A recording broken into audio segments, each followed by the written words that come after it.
ভাবুন তো, আপনি যদি একদিন হঠাৎ করে জানতে পারেন যে আর কিছুদিন পরেই পৃথিবী ধ্বংস হয়ে যাবে এবং সেটা কোনো উল্কাপিণ্ডের আঘাতে বা ভিনগ্রহের হামলায় নয়, বরং আমাদের জীবনদাতা সূর্য একদিন এই পৃথিবীর ধ্বংসের কারণ হয়ে দাঁড়াবে, তাহলে কি আপনারা আমার কথা বিশ্বাস করবেন? শুনতে অবিশ্বাস্য লাগলেও বিজ্ঞান কিন্তু এই কথাই বলছে। সূর্য কিভাবে ধ্বংস হবে, সেই প্রক্রিয়ার সময় পৃথিবীর সঙ্গে ঠিক কী ঘটবে এবং এই মহাবিনাশ থেকে বাঁচার আদৌ কি কোনো উপায় আছে কিনা সেই সব জানতে ইচ্ছা করছে। আপনিও যদি পৃথিবীর ভবিষ্যৎ সম্পর্কে জানতে আগ্রহী হন, তাহলে আজকের এই ভিডিওটা শেষ পর্যন্ত অবশ্যই দেখুন। সূর্য দ্রুত গতিতে আমাদের দিকে এগিয়ে আসছে। এই পরিস্থিতিতে হয় পৃথিবীকে টেনে অন্য কোথাও প্রতিস্থাপন করতে হবে, অথবা সমস্ত মানুষকে কোনো স্পেসক্রাফটের সাহায্যে অন্য কোনো গ্রহে নিয়ে যেতে হবে। যদিও বাস্তবে এমন কোনো প্রযুক্তি আমাদের কাছে বর্তমানে নেই যার সাহায্যে পৃথিবীকে অন্য কোনো জায়গায় প্রতিস্থাপন করা সম্ভব হবে। এখনকার কথা ছেড়েই দিন, এই ধরনের কোনো প্রযুক্তি ভবিষ্যতেও কখনো তৈরি হবে কিনা তা নিশ্চিত নয়। আর যদি কোনোভাবে সম্ভব হয়, যেমন ধরুন পৃথিবীর চারদিকে অনেক জেট ইঞ্জিন লাগিয়ে দেওয়া হলো এবং পৃথিবীকে অন্য কোনো জায়গায় প্রতিস্থাপন করা হলো, তাহলেই কিন্তু সমস্ত সমস্যার সমাধান হবে না। এতে অন্তত তিনটে বড় বিপদের সম্ভাবনা আছে।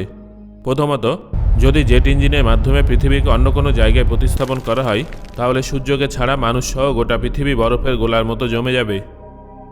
দ্বিতীয়ত, যদি পৃথিবীকে কোনো অন্য নক্ষত্রের কাছে নিয়ে গিয়ে তার হ্যাবিটেবল জোনে রাখা হয়, তাহলেও এটা নিশ্চিত নয় যে সেই নক্ষত্র আমাদের সূর্যের মতো স্থির হবে। হতে পারে সে বারবার নিজের স্থান পরিবর্তন করবে, যার ফলে আমাদের পৃথিবীর জলবায়ুর কোনো ঠিক ঠিকানা থাকবে না। তৃতীয়ত, যদি পৃথিবী সূর্যের গ্র্যাভিটি থেকে বেরিয়ে যায়, তাহলে সে আর একটা নির্দিষ্ট কক্ষপথে ঘুরবে না, বরং অনন্ত মহাকাশের পথে বেরিয়ে যাবে। বিজ্ঞানীদের মতে একদিন সূর্যই আমাদের পৃথিবী ধ্বংসের কারণ হবে। আগামী কয়েক বিলিয়ন বছরে সূর্য ধীরে ধীরে তার শক্তি হারাতে শুরু করবে আর একটা উজ্জ্বল লাল রঙের নক্ষত্রে পরিণত হবে। কোটি কোটি বছর ধরে সূর্য আমাদের আলো ও শক্তি দিয়ে এসেছে এবং পৃথিবীতে জীবনকে সম্ভব করে তুলেছে। কিন্তু আপনি কি জানেন, একদিন এই সূর্য ধ্বংস হয়ে যাবে? আর যখন এটা ঘটবে, তখন কি পৃথিবী ধ্বংস হয়ে যাবে? চলুন বিশদে জেনে নেওয়া যাক। প্রথমে আমরা সূর্যের বর্তমান জীবনচক্র সম্পর্কে জেনে নেব। এটা তো আপনারা সবাই জানেন যে সূর্য একটা মধ্যম আকারের নক্ষত্র, যেটা হাইড্রোজেনকে হিলিয়ামে রূপান্তরিত করে শক্তি উৎপন্ন করে। এই প্রক্রিয়াকে বলা হয় নিউক্লিয়ার ফিউশন। এটা সূর্যের জীবনচক্রের মূল ভিত্তি। সূর্যের মোট জীবনকাল প্রায় 10 বিলিয়ন বছরের কাছাকাছি হয়ে থাকে। বর্তমানে সূর্য তার জীবনচক্রের প্রায় মাঝামাঝি অবস্থানে আছে এবং ইতিমধ্যে সূর্যের বয়স প্রায় 5 বিলিয়ন বছর হয়ে গেছে। আর প্রায় 5 বিলিয়ন বছর পর সূর্যের হাইড্রোজেন জ্বালানি শেষ হয়ে যাবে। তখন নিউক্লিয়ার ফিউশনের গতি ধীরে ধীরে কমতে থাকবে এবং সূর্যের বাইরের অংশ ঠান্ডা হতে শুরু করবে। যদিও সূর্যের কেন্দ্র তখন আরও বেশি গরম ও ঘন হয়ে উঠবে। একসময় এই কেন্দ্র এতটাই উত্তপ্ত হয়ে যাবে যে হিলিয়াম পরমাণুগুলোর মধ্যেও ফিউশন শুরু হবে। এই প্রক্রিয়ার ফলে কার্বন ও অক্সিজেনের মতো ভারী মৌল তৈরি হবে। একই সঙ্গে সূর্যের বাইরের স্তর দ্রুত প্রসারিত হতে থাকবে এবং সূর্য ধীরে ধীরে একটা লাল দানবের রূপ নেবে। লাল দানব অবস্থায় সূর্য এতটাই বড় হয়ে যাবে যে সে বুধ, শুক্র এবং সম্ভবত পৃথিবীকেও নিজের ভিতরে টেনে নেবে। আনুমানিক 7.5 বিলিয়ন বছর পরে সূর্যের বাইরের অংশ সম্পূর্ণভাবে মহাকাশে ছড়িয়ে পড়বে এবং সূর্যের কেন্দ্র কেবল একটা ঘন নক্ষত্র হয়ে রয়ে যাবে। এই ঘন নক্ষত্রটা ধীরে ধীরে ঠান্ডা হবে এবং একসময় এটা একটা সাদা বামন নক্ষত্রে পরিণত হবে। বন্ধুরা, এখানে সবথেকে বড় প্রশ্ন হলো, সূর্যের এই পুরো প্রক্রিয়ার সময় পৃথিবীর ওপরে কী প্রভাব পড়বে। চলুন এবার সেটাই বিস্তারিতভাবে জেনে নেওয়া যাক। যদি সূর্য লাল দানবে পরিণত হওয়ার সময় পৃথিবীকে নিজের ভিতরে টেনে নেয়, তাহলে পৃথিবীর বায়ুমণ্ডল সম্পূর্ণভাবে ধ্বংস হয়ে যাবে এবং পৃথিবীর পৃষ্ঠ গোল হয়ে যেতে শুরু করবে। এই অবস্থায় পৃথিবীতে জীবনের কোনো অস্তিত্বই থাকবে না। তবে যদি সূর্যের বিস্তার পৃথিবীর কক্ষপথ পর্যন্ত না পৌঁছায়, তাহলে পৃথিবীর বায়ুমণ্ডলও ধীরে ধীরে ঠান্ডা হতে শুরু করবে এবং পৃথিবীতে থাকা জীবনও ধীরে ধীরে বিলুপ্ত হয়ে যাবে, কারণ সেই সময় সূর্য একটা শীতল নক্ষত্রে পরিণত হবে। এই জন্য পৃথিবীর ভবিষ্যৎ সম্পূর্ণ অনিশ্চিত এবং সূর্য ঠিক কীভাবে ধ্বংস হবে তার উপর এই পুরো বিষয়টা নির্ভর করে। আমি জানি যে এখন আপনারা এটাই ভাবছেন যে আমরা কি এই মহাবিনাশের হাত থেকে নিজেদের বাঁচাতে পারব।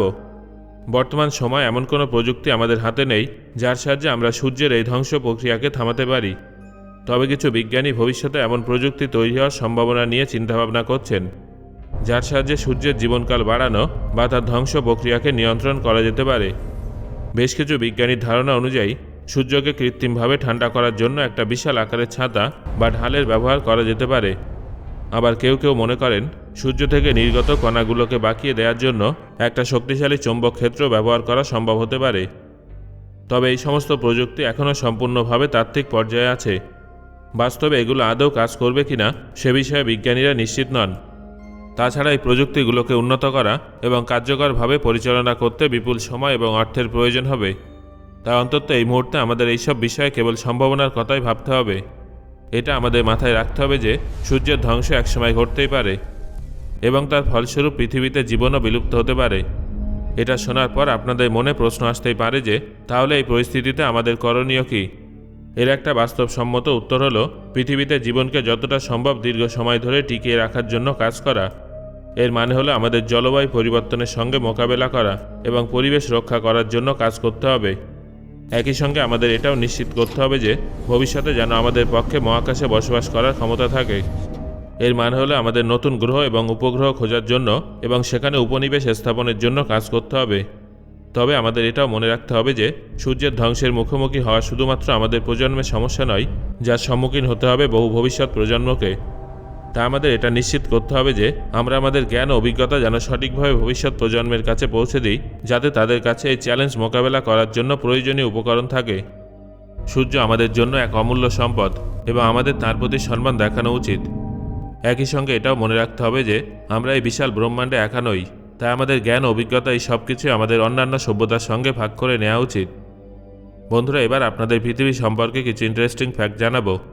আপনারা কি জানেন আমাদের পৃথিবীর শেষ প্রান্ত কোনটা? যেখানে আমাদের পৃথিবী শেষ হচ্ছে? বন্ধুরা, এটা তো আপনারা সবাই জানেন যে আমাদের পৃথিবী গোলাকার এবং এর 70% জলভাগ দ্বারা বেষ্টিত। পৃথিবীর প্রত্যেকটা কোণে কোথাও না কোথাও দেশ আছে। তবে এমন একটা দেশ আছে যেখানে পৃথিবীর একদম শেষ প্রান্ত আছে।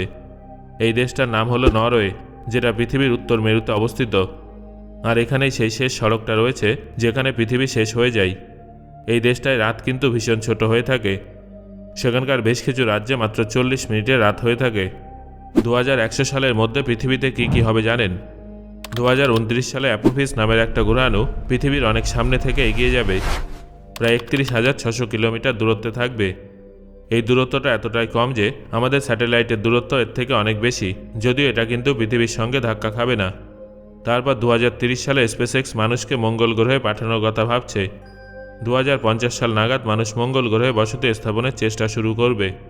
2061 সালে হ্যালিস কোমেট পৃথিবীর অনেক কাছে দেখা যাবে। তারপর 2069 সালে নাসার প্ল্যান আছে আমাদের সবথেকে কাছের নক্ষত্র আলফা সেন্টাউরির কাছে একটা প্রোব পাঠাবে। 2075 সালে এসে পৃথিবীর ওজনের স্তর অনেকাংশে পুনরুদ্ধার হয়ে যাবে। তবে 2095-এর মধ্যে যদি অরণ্য বিনাশ আটকানো না হয়, তাহলে আমাজন জঙ্গলের একটা বিশাল অংশ ধ্বংস হয়ে যেতে পারে। অবশেষে 2100 সাল নাগাদ পৃথিবীর মোট জনসংখ্যা হবে প্রায় 1100 কোটির কাছাকাছি। সো বন্ধুরা, আমি আশা করছি আজকের এই ভিডিও থেকে আপনারা অনেক নতুন নতুন তথ্য জানতে পেরেছেন। এর মধ্যে কোন তথ্যটা শুনে আপনি সবথেকে বেশি অবাক হয়েছেন সেটা অবশ্যই আমাকে কমেন্ট করে জানান। ধন্যবাদ।